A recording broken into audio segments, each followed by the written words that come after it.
Welcome to Big TV. Deoxy nucleic acid ఈ పేరు వింటే ఆశ్చర్యం కలుగుతుంది. కానీ డిఎన్ఏ అంటే మాత్రం చాలామందికి అర్థమవుతుంది. వివాహం, వివాహేతరం, పిల్లలు, పుట్టుక, వంశం, వంశపారంపర్యం, హత్యలు, అనుమానాస్పదాలు, ఇలా ఏ విషయం వచ్చినా డిఎన్ఏ పైన అనేక మంది డిమాండ్ చేస్తున్నారు, విశ్వాసాన్ని వ్యక్తం చేస్తున్నారు. ఇంతకీ డిఎన్ఏ పరీక్షలు ఎలా జరుగుతాయి? డిఎన్ఏ పరీక్షలపైన ఎందుకు అంత విశ్వాసం వ్యక్తం చేస్తున్నారు? కేంద్ర ప్రభుత్వ CCMB, centre for cellular molecular biology, ఈ ఇన్స్టిట్యూట్కి ఉండే ప్రత్యేకత వేరు. ఇందులో చీఫ్ సైంటిస్ట్గా మరోవైపు జేసీ బోస్ ఫెలో డాక్టర్ తంగరాజ్ మనతో ఉన్నారు. తంగరాజ్ గారు నమస్తే. సరే, ఇప్పుడు అనేక సందర్భాల్లోన అంటే ఎలాంటి సమస్యలు వచ్చినా, అంటే అది పుట్టుక కావచ్చు, బేబీస్ విషయం కావచ్చు, లేకపోతే అనుమానాస్పద డెత్స్ కావచ్చు, చాలామంది డిఎన్ఏ పరీక్షలపైన ఎక్కువ డిమాండ్ చేస్తున్నారు. ఇంతకీ ఏంటి డిఎన్ఏ పరీక్షలు ఎలా జరుగుతాయి అసలు? ఎందుకంటే DNA we all inherit from both the parents, mother నుండి ఫాదర్ నుండి ఈక్వల్ కాంట్రిబ్యూషన్ ఉంది. మన సెల్స్లో తీసుకోవాలంటే 46 క్రోమోజోమ్స్ ఉంది, 23 pairs. 23 pairsలో 23 chromosome comes from father in the form of sperm, 23 chromosomes comes from the mother in the form of egg. అప్పుడు రెండు fertilise అయిన తర్వాత కంప్లీట్ సెటప్ క్రోమోసోమ్ వస్తుంది. అందుకే మన క్యారెక్టరిస్టిక్ ఫీచర్స్ అన్నీ బోత్ ద పేరెంట్స్ నుండి వస్తుంది.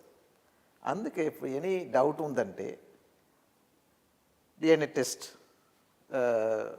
రిక్వెస్ట్ చేస్తారు. ఇలాగ డిఎన్ఏ పరీక్షలకు అంత అక్యురేటు, అంటే అంత విశ్వసనీయత ఎందుకు ఉంది? అంటే ఖచ్చితంగా తెలుస్తుందండి?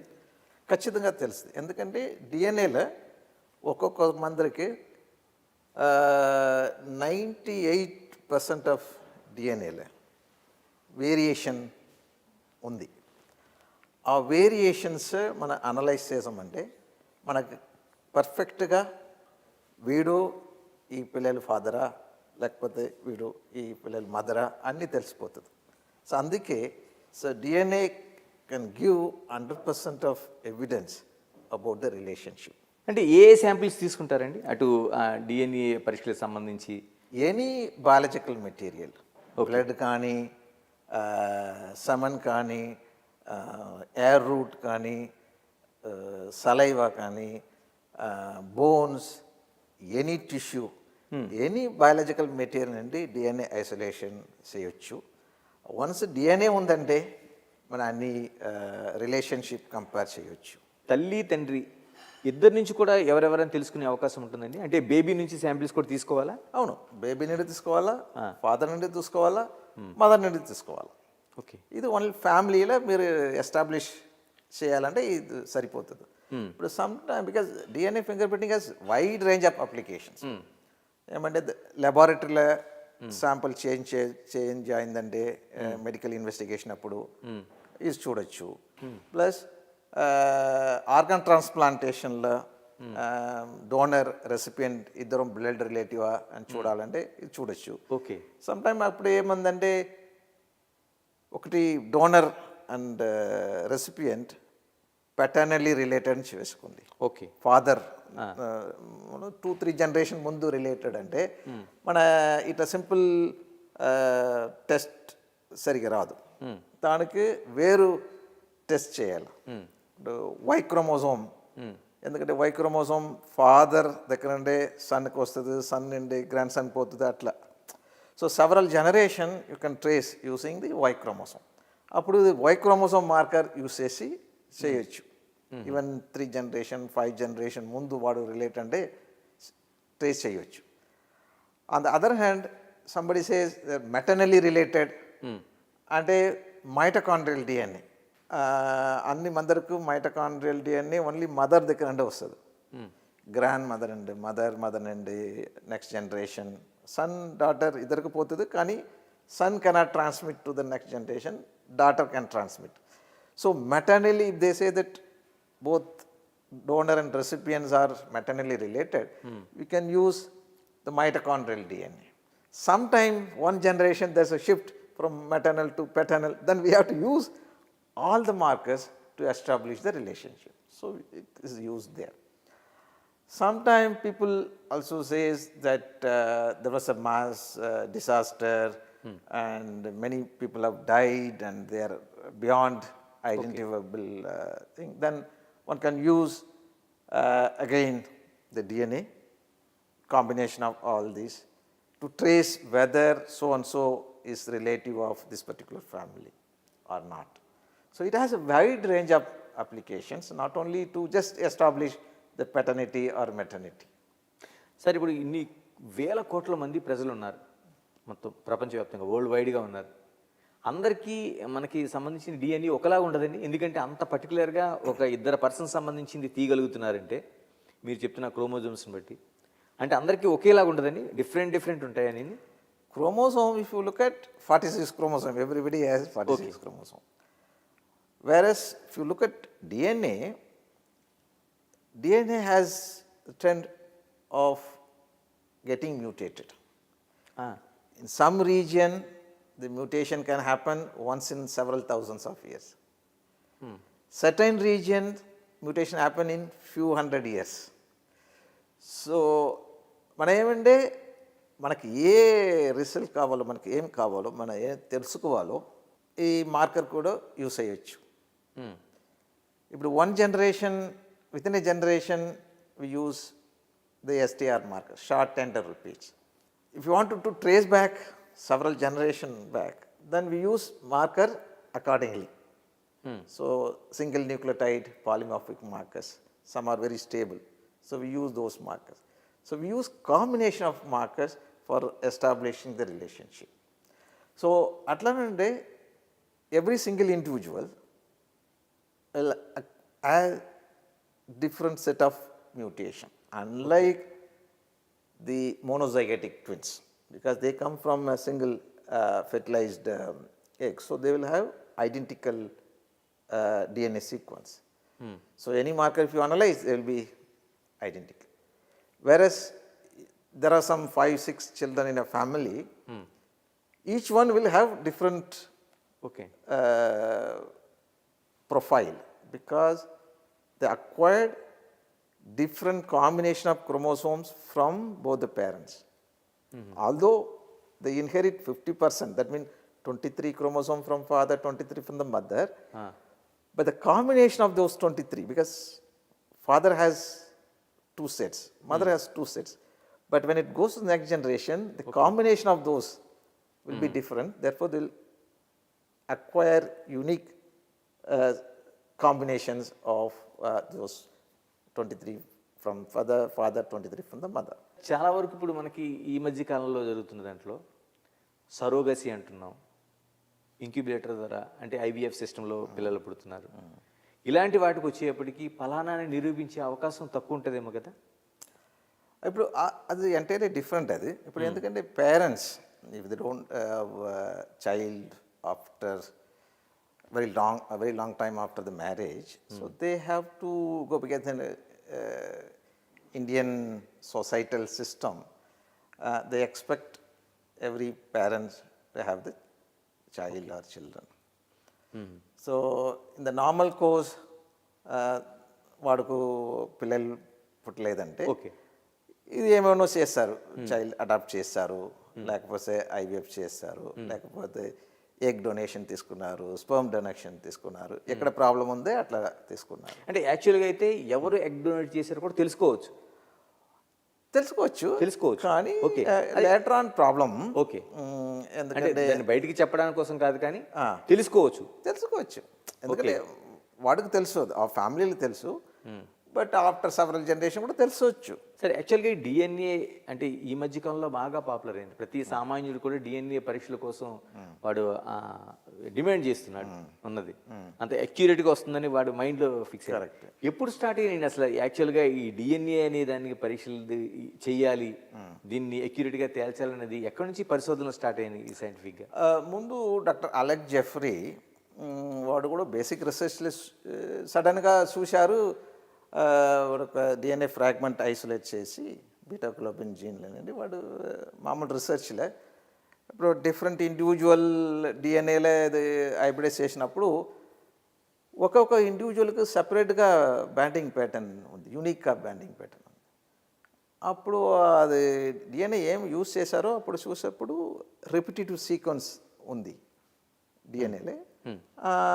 అదే రెస్పాన్సిబుల్ దీనికి యూనిక్ ఒక్కొక్క ఇండివిజువల్కి ఒక్కొక్క యూనిక్ ప్రొఫైల్ రావడానికి అదే రెస్పాన్సిబుల్ అని తెలిసింది. తర్వాత ఇక్కడ కూడా డాక్టర్ లాల్జీ సింగ్ అప్పుడు జిఏటిఏ అని ఒక రిపీట్ సీక్వెన్స్ మనకి డిఎన్ఏలే 4 న్యూక్లియోటైడ్స్ ఉంది. Okay. A G C T adenine, guanine, thymine and cytosine అండి. అది రిపీట్ టాండమ్లీ రిపీట్ అయిందంటే ఒక రిపీట్ జిఏసిటి అదే జిఏటిఏ అట్లానే రిపీట్స్ చాలా ఉంది మన డిఎన్ఏలో. ఓకే. సో జిఏటిఏ రిపీట్ అప్పుడు డాక్టర్ లాల్జీ సింగ్ స్నేక్లో సెక్స్ డిటర్మినేషన్ వర్క్ చేసినప్పుడు ఇది డబ్ల్యూ క్రోమోజోమ్లో ఈ జిఏటిఏ ఎక్కువ ఉందని అప్పుడు రీసెర్చ్లో ఉంది. ఇప్పుడు అలెక్స్ జెఫ్రీ ఇది ప్రూవ్ చేసినప్పుడు డాక్టర్ లాల్జీ సింగ్ కూడా యూస్ చేశారు హ్యూమన్లో. యూస్ చేసినప్పుడు ఇది తెలిసింది. బట్ ఇది కూడా ఎవ్రీ ఇండివిజువల్గా యూనిక్గా ఉంది అని తెలిసింది. అప్పుడు ఇది మళ్ళీ ఇది యూజ్ చేసినప్పుడు ఫస్ట్ టైం కోర్టులో కూడా డెమాన్స్ట్రేట్ చేశారు. అప్పుడు ఎవరికో న్యూస్ పెరిగింది, అందరికీ ఫెమిలియర్ అయింది. అందుకే ఇప్పుడు అందరూ ఏమి తెలుసుకోవాలంటే డిఎన్ఏ టెస్ట్ అని చెప్తారు వరల్డ్ వైడ్. సార్ మీరు ఒక చీఫ్ సైంటిస్ట్గా తర్వాత జేసీ బోస్ ఫెలోషిప్ దీంట్లో ఉన్నారు, చాలా పరిశోధనలు చేశారు ఉన్నది. ఈ పరిశోధనలో చాలా ఇంట్రెస్టింగ్ ఫ్యాక్ట్స్ కూడా మీరు చాలా వరకు బయట పెట్టారు. అందులో చాలా వరకు అప్పట్లో ఉండేది పర్టికులర్గా కొన్ని కులాలకు సంబంధించి కొన్ని డిసీజెస్ వస్తాయని తేల్చారు. ఎందుకనండి అలా కూడా ఉంటుందా? అంటే మీరు అందులో టోటల్గా క్షత్రియాస్ కానీ మిగతా వాటికి కొన్ని డిసీజెస్ వచ్చే అవకాశం ఉందండి. ఎందుకని అంటే డిఎన్ఏకి దానికి ఇంటర్లింక్ ఏదైనా ఉందా? ఉంది, డెఫినెట్గా. ఇప్పుడు ఏమైందంటే మన ఇండియన్ లేకపోతే సౌత్ ఏషియన్ సిస్టంలో మన within caste or within tribe marriage చాలా ఎక్కువ నడుస్తుంది. అట్లా సెవరల్ థౌజండ్స్ ఆఫ్ ఇయర్స్ అట్లనే ఉందంటే మనకి ఏమో ఎప్పుడో ఒక మ్యూటేషన్ వచ్చింది, ఆ మ్యూటేషన్ రెస్పాన్సిబుల్ ఫర్ పర్టికులర్ డిసీజ్ను వేసుకోలేకండి. ఇప్పుడు బ్రాడ్గా డిసీజ్ 2 విధంగా డివైడ్ చేయవచ్చు. ఒకటి డామినెంట్, ఇంకొకటి రిసెసివ్ అని. ఓకే. ఇప్పుడు డామినెంట్ డిసీజ్ అంటే నేను ముందు చెప్పినాను 23 పేర్ ఆఫ్ క్రోమోజోమ్స్ ఉందని. ఆ 23 పేర్స్ ఒక పేర్ తీసుకొని నేను అండి, దాంట్లో ఒక క్రోమోజోమ్లో మ్యూటేషన్ ఉంది, అనదర్ క్రోమోజోమ్ నార్మల్ ఉందంటే స్టిల్ డిసీజ్ వస్తుంది. అది డామినెంట్. ఒక క్రోమోజోమ్ నార్మల్ ఉంది, ఒకటి అబ్నార్మల్ ఉంది, డిసీజ్ వస్తుంది, అది డామినెంట్ అని చెప్తాం. ఇంకొకటి రిసెసివ్ డిసీజ్. ఒక క్రోమోజోమ్లో మ్యూటేషన్ ఉంది, అదర్ క్రోమోజోమ్ నార్మల్గా ఉంది, బట్ అది ఎవరి దగ్గర ఉందో వాడు కూడా నార్మల్గా ఉందంటే అది రిసెసివ్. ఇప్పుడు ఆ రిసెసివ్ మ్యూటేషన్ సెవరల్ జనరేషన్ ముందు ఆ పర్టికులర్ కమ్యూనిటీలో వచ్చింది. ఆ మ్యూటేషన్ నెక్స్ట్ జనరేషన్కి పోతుంది. వాడు కూడా ఒక క్రోమోజోమ్ నార్మల్, ఒక క్రోమోజోమ్ అబ్నార్మల్, వాడు కూడా నార్మల్గా కనపడతారు. అట్లా ఉండే జనరేషన్ ఆఫ్టర్ జనరేషన్ ఇది, ఎందుకంటే మ్యారేజ్ అట్లనే నడుస్తుంది కదా విత్ ఇన్ ద కమ్యూనిటీలో. ఈ మ్యూటేషన్ ఫ్రీక్వెన్సీ ఇంక్రీజ్ అవుతుంది ఆ కమ్యూనిటీలో. ఒక టైంలో ఏమవుతుందంటే ఒక for example 50% of the individual carrying అది abnormal chromosome in heterozygous condition. Means ఒక క్రోమోజోమ్ నార్మల్ ఉంది, ఒక క్రోమోజోమ్ అబ్నార్మల్ ఉంది. ఓకే. ఇప్పుడు ఏమి అవకాశం వస్తుందంటే ఇద్దరు నార్మల్గా ఉన్నారు, కానీ ఇద్దరికి ఒక క్రోమోజోమ్ అఫెక్ట్ అయింది, ఒక క్రోమోజోమ్ నార్మల్ ఉంది. ఇప్పుడు వాడు మ్యారేజ్ చేస్తారంటే నెక్స్ట్ జనరేషన్కి ఇద్దరు ఈ అబ్నార్మల్ క్రోమోజోమే పాస్ చేస్తారు. ఓకే. ఇప్పుడు పాస్ చేసినప్పుడు అక్కడ డిసీజ్ వస్తుంది. అంటే అందులో హార్ట్ అటాక్స్ లాంటివి కూడా ఉంటాయండి? చాలా మెనీ డిసీజెస్ వస్తుంది, including heart attack, skin disease. ఇప్పుడు మన రీసెంట్గా ఒక పాపులేషన్లో parents absolutely fine, with heterozygous mutation. That means one chromosome, oka chromosome normal, oka chromosome abnormal. But the children who receive abnormal chromosome from both the parents, they are with the disease. వాడికి disease వస్తుంది within 2 months after the birth చచ్చిపోతారు. Skin rashes అన్నీ వస్తుంది, internal organ cardiovascular disease అన్నీ వస్తే చచ్చిపోతారు. అట్లా ఉన్న పాపులేషన్ ఐడెంటిఫై చేసాం, చాలా ఉంది అట్లా. ఇది ఒక example. Similarly population specific disease అంటే మన వైషియస్ ఉన్నారు, సోడోకోలనెస్ట్రేస్ డిఫిషియన్సీ, అది ప్రిడామినెంట్. అది చాలా ఇంట్రెస్టింగ్గా ఉంటుంది. అంటే మీరు పర్టికులర్గా వైశ్య కమ్యూనిటీకి సంబంధించి ఎనస్థీషియా ఇచ్చేటప్పుడు చాలా జాగ్రత్తలు వహించాలి, లేదంటే ఆ సర్జికల్ టేబుల్స్ మీద డెత్స్ జరిగే అవకాశం ఉంటుందండి. లాస్ట్ టైం మీరు పెరాలిసిస్ వస్తుంది. అవును. ఎందుకనండి, అంటే పర్టికులర్గా వాళ్ళకి వైశ్యాస్కి సంబంధించి ఎందుకు అది ఎందుకంటే ఇప్పుడు మన డ్రగ్ ఏమి డ్రగ్ మనం తీసుకున్నాం కదా, ఒక్క ఇన్ఫర్మేషన్ నేను చెప్పాలంటే మన అన్నికి జెనెటిక్స్ ముఖ్య కారణం, రెస్పాన్సిబుల్. మన ఇన్ఫెక్షియస్ డిసీజ్ కూడా చాలామంది సర్టైన్ మ్యూటేషన్ ఉందంటే వాడికి రెసిస్టెంట్ వస్తుంది ఇన్ఫెక్షియస్ డిసీజ్. చాలామంది వేరు మ్యూటేషన్ వాడికి ససెప్టిబిలిటీ అవుతుంది, వాడికి ఈజీగా ఇన్ఫెక్షన్ వస్తుంది. అదే అన్ని వేరు డిసీజెస్లో malaria, many disease including rheumatic heart డిసీజ్లో మనం ప్రూవ్ చేసాం. దీనిలో ఏమంటే మన ఏ డ్రగ్ తీసుకున్నా కూడా there are genes that helps in metabolizing that particular drug, gives us the therapeutic response. ఇప్పుడు సర్టైన్ మ్యూటేషన్ ఈ డ్రగ్స్ థెరపటిక్ హెల్ప్ చేసిన ఆపోజిట్గా అడ్వర్స్ ఎఫెక్ట్ కూడా చేయొచ్చు. మన డ్రగ్ తీసుకున్నప్పుడు మన డ్రగ్ ఎందుకు తీసుకున్నామంటే మన డిసీజ్ సరి కావాలని, ఇది డిసీజ్ సరి కావాలని ఆపోజిట్గా అడ్వర్స్గా యాక్ట్ అవుతుంది. ఓకే, దానికి అగైన్ జెనెటిక్స్ రెస్పాన్సిబుల్. చాలా వరకు మనకి కరోనా టైంలో చాలామంది కొందరు చనిపోయారు, కొందరికి కరోనా రాలేదనుకున్నారు, కొందరికి వచ్చిన తర్వాత కోలుకున్నారు, కొందరు విత్ ఇన్ డేస్లో చనిపోతే కొందరు నెలల రోజులు చనిపోయారు. దీనికి కూడా డిఎన్ఏకి సంబంధం ఉంటుందండి? అవును, అన్నికి డిఎన్ఏ సంబంధం. ఇన్ఫెక్షన్ డిసీజ్ కూడా నేను చెప్పిన అట్లా సర్టైన్ అందరు రిసెప్టర్ల మ్యూటేషన్ ఉందంటే ఈజీగా వాడుకు certain mutation makes them susceptible for any infection, not only corona, any viral infection including AIDS also.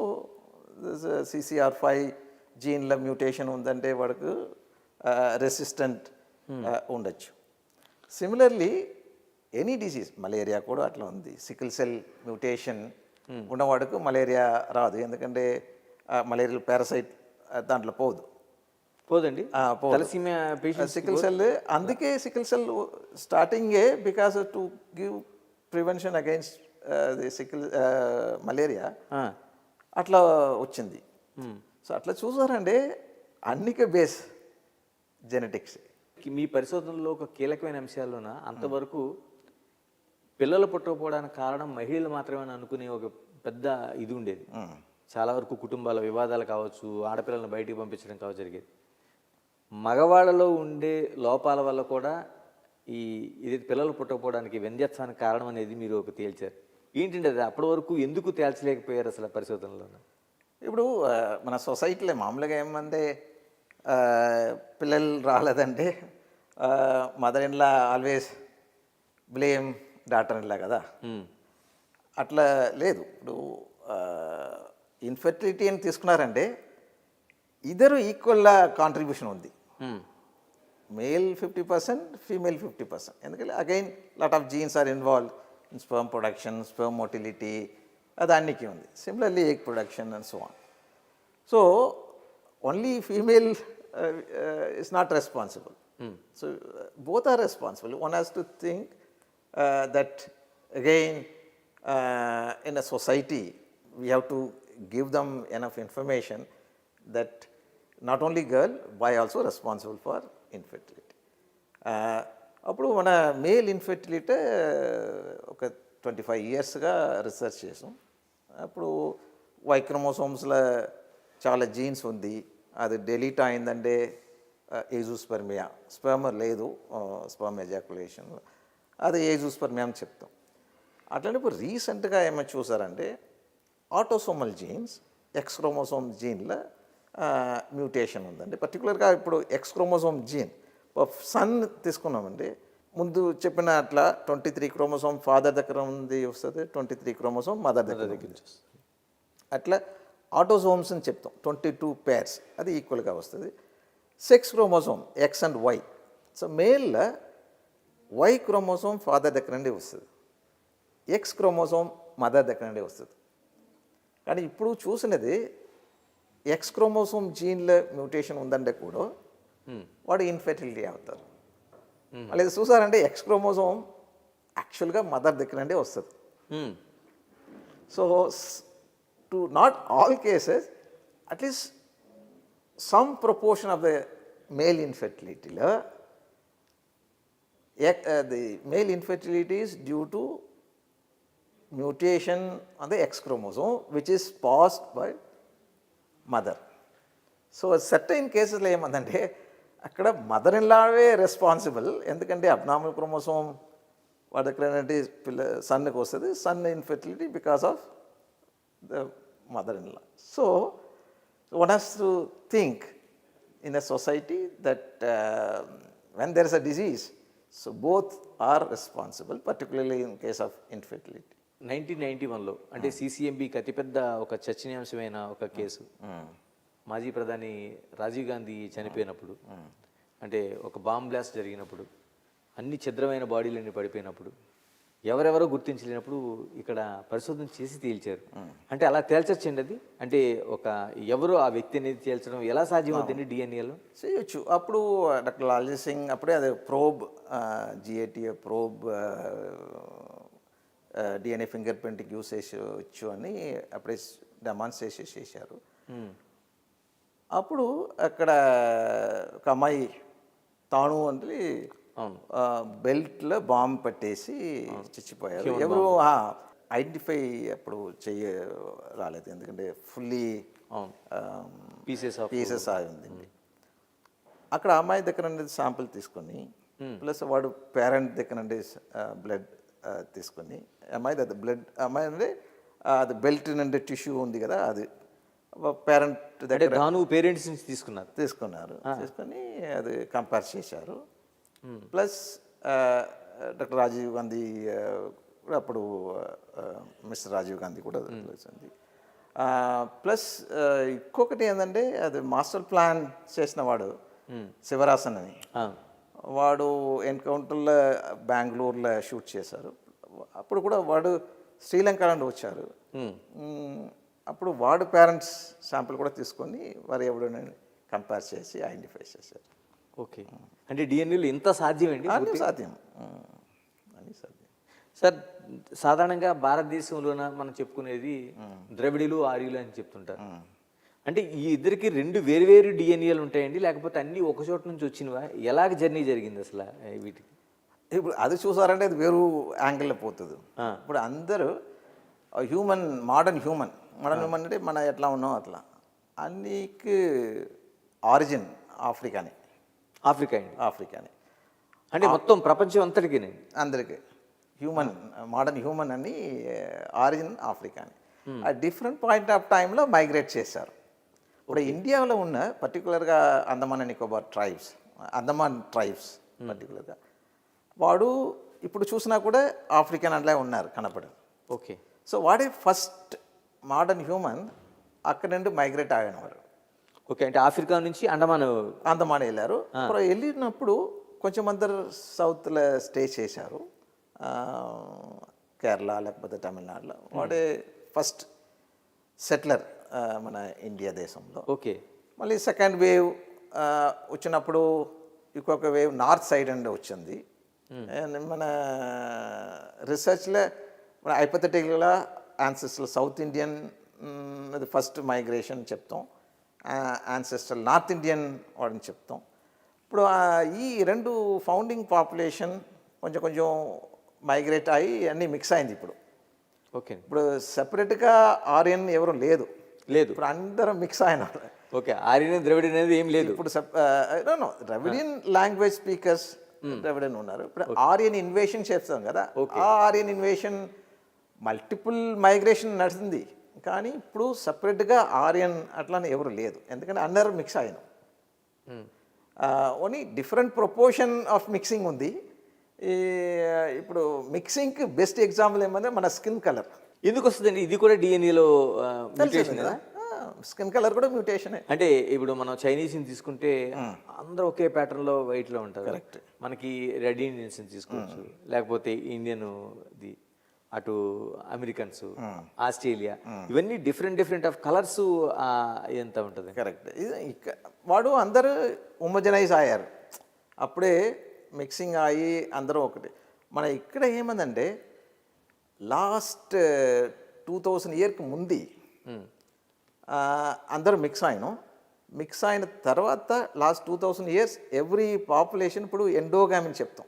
ఆ పాపులేషన్లోనే ట్రైబ్లో కానీ కాస్ట్ కానీ అక్కడనే మ్యారేజ్ నడుస్తుంది లాస్ట్ 2000 ఇయర్స్. అందుకే ఒక్కొక్క పాపులేషన్ యూనిక్గా కనపడుతుంది. లేకపోతే దానికి ముందు 2000 to 4000 ఇయర్స్ అన్ని పాపులేషన్ మిక్స్ అయింది. అప్పుడే మిక్స్ అయిన తర్వాతనే ఈ కలర్స్ అన్నీ డిఫరెంట్ ప్యాటర్న్లో ఉంది ఇప్పుడు. అంటే ఎన్ని సంవత్సరాల క్రితం ఏంటి అంత మిక్స్ అయింది? ఆ మిక్సింగ్ లాస్ట్ 2 to 4000 ఇయర్స్, 2000 ఇయర్స్గా మిక్స్ అయింది. 2000 ఇయర్స్. ఇప్పుడు లాస్ట్ 2000 ఇయర్స్ ఎండోగామి నడుస్తుంది. ఎండోగామి అంటే మ్యారింగ్ with in the community. Okay. అందుకే అందరూ యూనిక్గా కనపడతారు జెనెటిక్లా. దానికి ముందు అది మిక్సింగ్ అన్నీ నడుస్తుంది. సరే, డిఎన్ఏ పరీక్షల కోసం సంబంధించి మీరు ఆ పరిశోధనకు సంబంధించి ఎథికల్ కమిటీ మెంబర్లో కూడా మీరు ఉన్నారు. ఏంటి అసలు డిఎన్ఏ పరిశోధనకు సంబంధించి ఏంటి ఎథికల్స్ ఏముంటాయి, ఏంటి ఆ పరిశోధనకు సంబంధించి ఎందుకు ఎథికల్గా ఉండాల్సిన అవసరం ఉంది? ఇప్పుడు ఎథికల్ కమిటీ అంటే నాట్ ఓన్లీ హ్యూమన్, అనిమల్స్ కూడా ఉంది. ఓకే. ఏమంటే మన ఎథిక్స్ ఫాలో చేయాలి, ఒక ఎథికల్ రూల్స్ ఉంది. ఇప్పుడు మన శాంపిల్ తీసుకుని అనలైజ్ చేసాం అనుకోండి, ఏవో ఒక మ్యూటేషన్ మనకు దొరికింది. ఆ మ్యూటేషన్ వాడుకు చాలా డిసీజ్ కాజ్ చేస్తున్నది. ఆ ఇన్ఫర్మేషన్ పబ్లిక్కి పోతుందంటే ఏమో ప్రాబ్లం ఏంటంటే సొసైటీలీ వాడు డిఫరెంట్గా ఫీల్ చేస్తారు. ఇది ఒక ఎగ్జాంపుల్. అట్లానే చాలా రూల్స్ మన ఫాలో చేయాలి, ఎథికల్ రూల్స్. అంటే ఐడెంటిటీ రివీల్ చేయకూడదు, మన శాంపుల్ తీసుకున్నప్పుడు ఇది ఫాలో చేయాలా, పబ్లిష్ చేసినప్పుడు మన ఐడెంటిటీ రివీల్ చేయొద్దు, మన అనానమస్ చేయాలా డేటా అన్నీ. సో అన్ని అట్లా ఉన్నాయి, చాలా రూల్స్ ఉంది. అదన్నీ ఫాలో చేద్దామని కమిటీకు చెప్పాలా, కమిటీ అన్నీ చూసి వాడు పర్మిషన్స్ ఇస్తారు. ఓకే. ఇట్లానో అనిమల్స్ కూడా ఉంది. ఓకే, యానిమల్స్ కూడా. అనిమల్ ఎథికల్ కమిటీ మన again how we are treating the animal, అదని చాలా స్టెప్స్ ఉంది, అది ఫాలో చేయాలి. సరే, ఇప్పుడు ప్రపంచంలో చాలా వరకు డిసీజెస్ ఉన్నాయి, వాటికి పరిష్కారం లేకుండా ఉంది. అందులో అతిపెద్దగా మనకు బాగా వెళ్తున్నట్లు ఆటిజం ఒకటి కనిపిస్తుంది. ఆటిజానికి డిఎన్ఏకి మధ్య లింక్ ఉంది, ఎందుకంటే ఇప్పటికి ఎటువంటి మందులు లేవు, దాన్ని ఎందుకు వస్తుందో కూడా అమెరికా లాంటి దేశాలకు కూడా కనిపెట్టలేని పరిస్థితి వచ్చింది. అది మల్టీఫ్యాక్టోరియల్ డిసీజ్ ఆటిజం అనేది. ఒక జీన్ కాదు, మల్టిపుల్ జీన్ కూడా మ్యూటేషన్ ఐడెంటిఫై చేశారు. కానీ అది complex. In societal society there is a multiple influence ఆటిజంకు రెస్పాన్సిబుల్ ఉంది. ఇక్కవరకు సింగిల్ జీన్ ఏమో ఐడెంటిఫై చేయలేదు, multiple reason for that. Thangaraj గారు, ఇప్పుడు మీరు ఈ జేసీ బోస్ ఫీల్డ్లో కొనసాగుతున్నారు. ఎలాంటి ఆవిష్కరణలు, ఇంకా ఎటువంటి పరిశోధనలు మీ నుంచి ఈ వరల్డ్ ఎక్స్పెక్ట్ చేయొచ్చు? Population genetics, try to understand population history. ఇప్పుడు అట్లనండి దాంట్లో మెడికల్ ఇంప్లికేషన్ అది ఇప్పుడు చేసాం. ఇప్పుడు ది ఫ్యూచర్లో ఆ పాపులేషన్ అన్నీ ఐడెంటిఫై చేసి మ్యూటేషన్ ఐడెంటిఫై చేసిన తర్వాత పాపులేషన్ స్క్రీనింగ్, ఓకే, అది ఎంటైర్ పాపులేషన్ ఆ మ్యూటేషన్ స్క్రీన్ చేసి వాడికి ఏమేమి అవకాశము, అప్రోప్రియేట్ కౌన్సిలింగ్ చేసి ఫ్యూచర్లో అట్లా మన డిజీజ్ ప్రివెంట్ చేయడానికి ఏమేమి స్టెప్ ఉందో దాన్ని చేస్తాం. సో అదే ఇప్పుడు ప్రజెంట్గా మన రీసెర్చ్ నడుస్తుంది. థ్యాంక్ యూ తంగరాజ్ గారు, థ్యాంక్ యూ వెరీ మచ్. ఇది డయాక్సిరైబో న్యూక్లిక్ యాసిడ్కి సంబంధించిన డిఎన్ఏకి సంబంధించిన సంపూర్ణమైన ఒక చట్టం. అంటే ఒక మనిషికి సంబంధించిన ఆ డిఎన్ఏకి సంబంధించి ఎలాంటి కావాల్సి వచ్చినా ఆ ఆధారాలతో బయటపెట్టే అవకాశం ఉంది. కాకపోతే దీనికి ఒక చట్ట పరిధి ఉంది, దానికి వాళ్ళ అంగీకారం తెలపాలి. అందుకని ఎక్కడ కూడా ఎవరు కూడా తప్పించుకునే పరిస్థితి లేదు. ఆ బిడ్డ కావచ్చు, లేకపోతే ఆ పుట్టుక కావచ్చు, ఆ వంశం కావచ్చు, ఎవరినైనా ఇట్టే తేల్చే అవకాశం ఉంది. మరోవైపు అనేక పరిశోధనలోన అటు అంటే మిస్సింగ్ కావచ్చు, లేకపోతే అన్నౌన్ కావచ్చు, లేకపోతే అనుమానాస్పదాలు కావచ్చు, వీటన్నింటి కూడా డిఎన్ఏ పరీక్షల ద్వారా ఖచ్చితంగా తేల్చే అవకాశం ఉంది. అయితే ఇది ఎవరికి వాళ్ళు కాకుండా కోర్టు ద్వారా కొంత వచ్చే అవకాశం ఉంది. కాకపోతే ఇద్దరు అంగీకారంతో చేయాల్సిన అవసరం ఉంది. 100% డిఎన్ఏ పరీక్షల ద్వారా నిజం నిగ్గు తేల్చే అవకాశం అయితే స్పష్టంగా ఉంది. Signing off, this is Ganesh.